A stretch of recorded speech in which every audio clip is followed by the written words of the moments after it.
लगता है इस बार सैनिक स्कूल की जो ई काउंसलिंग है, जिसको एडमिशन प्रोसेस भी कहते हैं, उसमें 6 राउंड की आवश्यकता नहीं रह जाएगी। ये काम 2 राउंड में ही समाप्त हो जाना चाहिए। समझिए कैसे। एक तो 33 के 33 सरकारी सैनिक स्कूल चुन लिए गए हैं। ऑब्वियस सी बात है कि हर किसी बच्चे को एक सैनिक स्कूल अलॉट होगा। मतलब जितनी भी वैकेंसीज है सब में किसी न किसी बच्चे को अलॉटमेंट हो जाएगा। ठीक है। अब उसके बाद एक तो वो सिचुएशन है कि किसी ने भी आरएमएस में ज्वाइन कर लिया या जिसको जाना ही नहीं, वो संख्या अगर मैं निकाल लूँ, बाकी तो सबको जाना ही है, तो या तो वो होल्ड पे जाएगा, रिकंसिडर पे जाएगा, तो भरोसा नहीं है अगले राउंड में वो सीट मिलेगी कि नहीं। तो ऑब्वियस बात है होल्ड पर ही जाएगा, होल्ड एंड कंटिन्यू एडमिशन ले लेगा।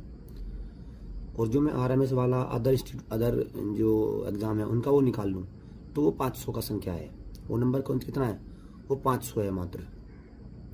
तो मुझे ऐसा लगता है कि पहले राउंड में लगभग 80% से ज़्यादा सीट इसमें ऑक्यूपाई हो जाएंगी, और नेक्स्ट राउंड में वो 10-20 और फिर बची कुछ स्पोर्ट एडमिशन में चली जाएंगी।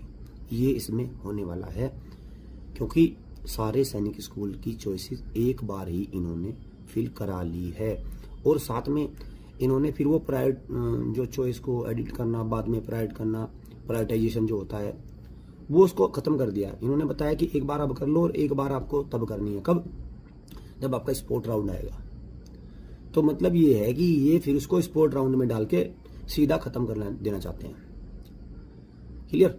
तो ये प्रोसेस इस बार होने वाली है, और ये तो मैं कहता ही आया हूँ बार बार, समय बहुत बलवान होता है, और बच्चे को अगर तैयारी का समय सही मिले तो फिर उसको सिलेक्शन लेने से, अच्छी परफॉर्मेंस देने से कोई नहीं रोकता।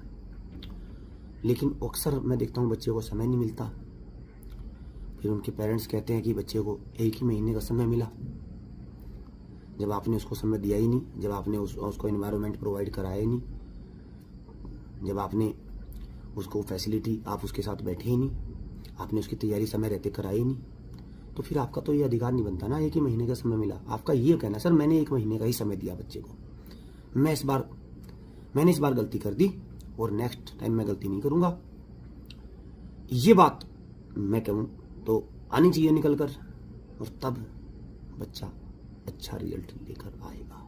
Thank you students, thank you.